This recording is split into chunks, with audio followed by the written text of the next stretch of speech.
Good to know. Thank you, Chris. Dr. Chris Smith. Some of you may have heard the interview that Kim Hill did with virologist Chris Smith from Cambridge University. He was very clear on this. You can use a face mask if you like, but it is not really any protection. Medical masks like this one cannot protect against the new coronavirus when used alone. When you wear them, you must combine with hand hygiene and other preventive measures. WHO only recommends the use of masks in specific cases. If you have cough, fever, and difficulty breathing, you should wear a mask and seek medical care. If you do not have these symptoms, you do not have to wear masks because there is no evidence that they protect people who are not sick.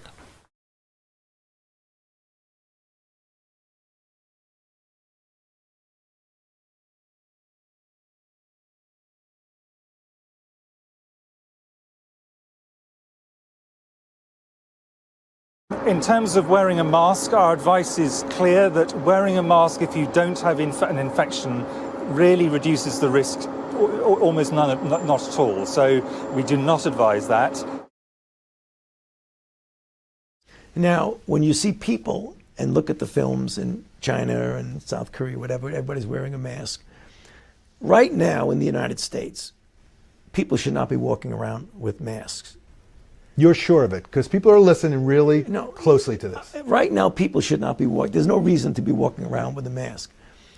When you're in the middle of an outbreak, wearing a mask might make people feel a little bit better, and it might even block a droplet, but it's not providing the perfect protection that people think that it is. And often, there are unintended consequences. People keep fiddling with the mask and they keep touching their face. If you do not have any respiratory symptoms such as fever, cough, or runny nose, you do not need to wear a medical mask like this one. Mask alone can give you a false feeling of protection and can even be a source of infection when not used correctly. Masks should only be used by healthcare workers, caretakers, or by people who are sick with symptoms of fever and cough. I see people wearing masks. Your views on masks, because a lot of people are going out, buying up their hand sanitizer, buying masks and also toilet paper. But is there any reason why masks are something that people should be using? So for the general public, if you don't have symptoms, there's no need to wear a mask. The thing is, the virus can still get in through your eyes. So if somebody's going to sneeze on you, the mask will only protect your nose. It won't protect your eyes. The people who will need to be wearing masks right now is if you are symptomatic, if you have symptoms, if you're sneezy, wear a mask, because we know that the particles that you sneeze out could possibly infect people. So what that does is keeps those particles inside your mask. You can't reinfect yourself. There are different types of masks. So the ones that people are buying at the supermarket are what are called surgical masks. So they're the rectangular ones, and you'll see that they've got gaps in the back here. So they're not fully protecting you. The ones that our healthcare workers have are different, and they'll have a full seal around their face. Those are very important for our healthcare workers, and we need to make sure that there are enough for them.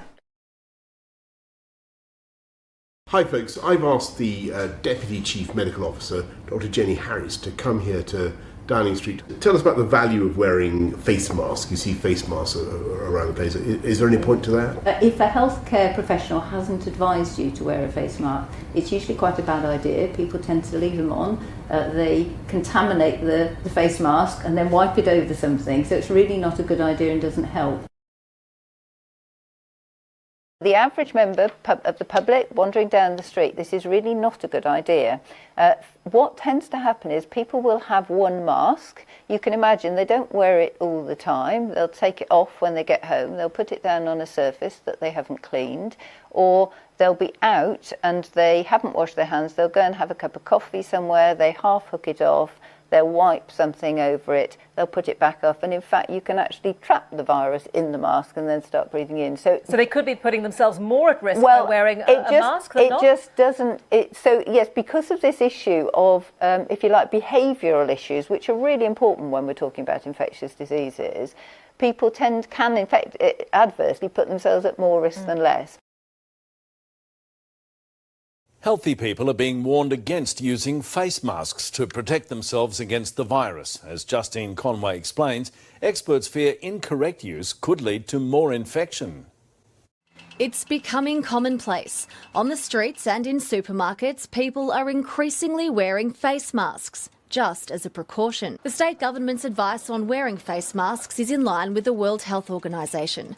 Under its guidelines, masks should only be worn if you have a cough, fever and difficulty breathing, or if you are healthy and taking care of someone with these symptoms, and or someone with a confirmed case of COVID-19. When you look at some of the masks people are wearing, you can see there is a huge range of products out there.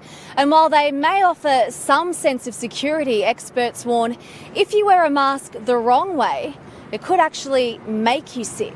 When I've been walking about, I've been seeing people touching the front of the masks, adjusting the masks on their face, and then going and touching other things. What we've got to remember is that front of the mask may be picking up different pathogens. And the same goes for gloves. But to your evidence point about face masks and wearing of face masks by the general public, this has been a controversial area in pandemic preparedness and planning for the 15 years that I've been involved in it. And indeed, I was on the phone this morning to a colleague in Hong Kong who's a professor there, who's done the evidence review for the World Health Organization on face masks. And we're of the same mind that there is no evidence that general wearing of face masks by the public who are well affects the spread of the disease in our society. Yes, it is true that we do see very large amounts of mask wearing, particularly in Southeast Asia.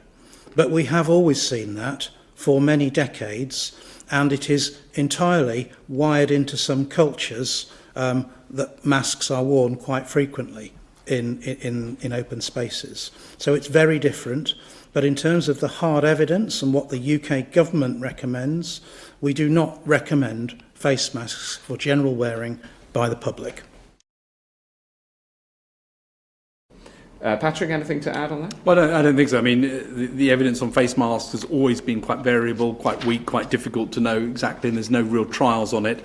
And we've undertaken a review. We'll give our advice to ministers, and they'll make decisions about what to do around that.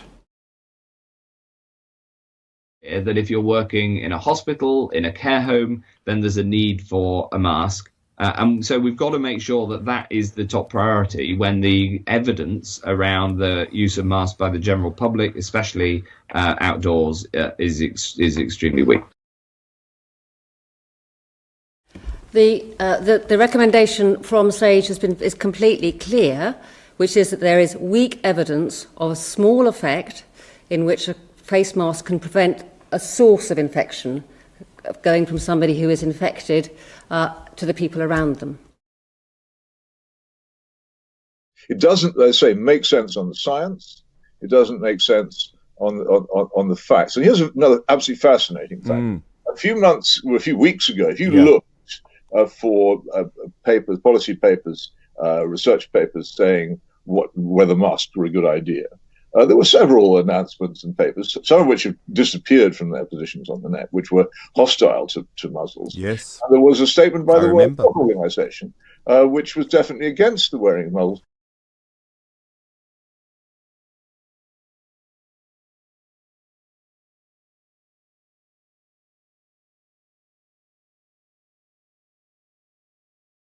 Now, a few weeks ago, the World Health Organization did a reverse ferret and changed its mind.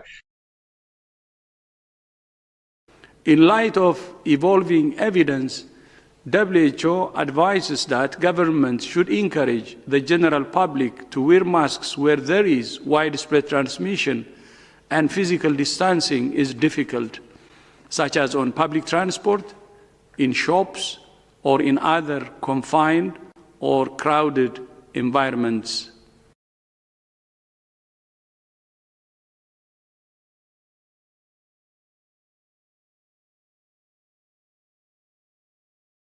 As of Monday, the 15th of June, face coverings will become mandatory on public transport. We'll make these rule changes under the National Rail Conditions of Travel and the Public Service Vehicle Regulations for buses. This will mean that you can be refused travel if you don't comply, and you could be fined. Transport operators will be able to refuse permission to travel where someone isn't using a face covering. And this weekend, I'm taking powers through the Public Health Act, leading to fines for non-compliance too. We've therefore come to the decision that face coverings should be mandatory in shops and supermarkets. Last month, we made face coverings mandatory on public transport and in NHS settings. Under the new rules, people who do not wear a face covering will face a fine of up to £100 in line with the sanction on public transport. Should an individual without an exemption refuse to wear a face covering, a shop can refuse them entry and can call the police if people refuse to comply. The police have formal enforcement powers and can issue a fine. And Deborah Cohen of the medical correspondent Newsnight on the BBC had an amazing scoop the other day. She actually discovered, and she put it to the WHO, that her contacts inside the World Health Organization had told her that the position of the WHO on Muslims had been changed because of political pressure, not because of medical reasons. Wow. The debate is deeply political. Newsnight understands that the World Health Organization committee that reviewed the evidence for the use of face coverings in public didn't back them. But after political lobbying, the WHO now recommends them. First and foremost, masks and face coverings will, from 11:59 p.m. Wednesday night, be mandatory for everyone in Melbourne and Mitchell Shire. 176 people have been fined by Victoria Police in the past 24 hours for breaches of the state's coronavirus restrictions. Another anti-masker who thinks it's his right to not wear one. Where do you get the powers from? Well, you are. You've come up to me. After minutes of refusing to cooperate... We're going to place you under arrest until we can confirm who you are. Yeah, I can tell you who I am. Yeah, but we need to confirm it. You don't have to hold me. You don't have to hold me. I will tell you. In the past 24 hours, police have issued 176 fines. 51 of those were for people caught not wearing a face mask, and 55 people were fined for curfew breaches. A mother who refused to wear a mask and show identification was also arrested. The ordeal captured on camera. On masks, why have you chosen not to mandate mask use, At this particularly stage. Auckland at this point? Yeah. And is it something that's still on the table? Could we still see mandated mask Yes, use? we could still see mandated mask use. We haven't done that as yet. One of our concerns is that not everyone will be prepared. And so you may, for instance, wish to go to your local supermarket or do a click and collect with a local hardware store to pick up masks. And of course, we wouldn't want people being fined without having them while they're in the endeavouring to get them. We continue to ask everyone who is on public transport and planes to wear a mask or face covering. Given the recent transmission we have seen on this form of transport, Cabinet has decided to move to mandating the wearing of face coverings on public transport for level 2 and above. These new orders will come into force from Monday. This isn't a decision we took lightly, but we know masks protect you and the people around you.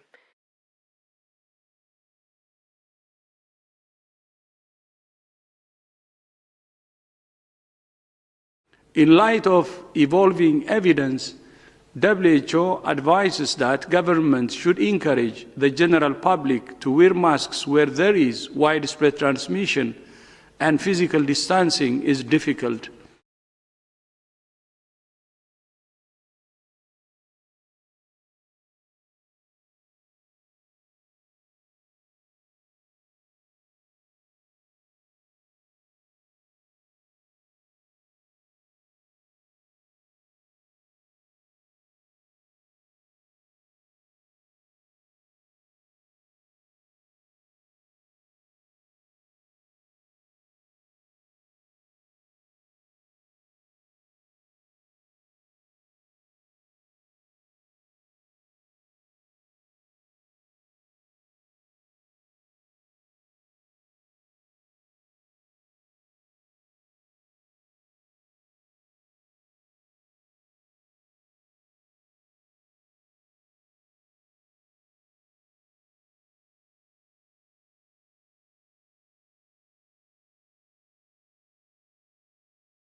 every single American should be wearing a mask when they're outside for the next 3 months at a minimum. Every governor should mandate mandatory mask wearing.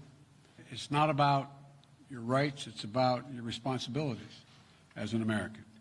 As part of the 100-day challenge, I'm going to be asking the American people to wear a mask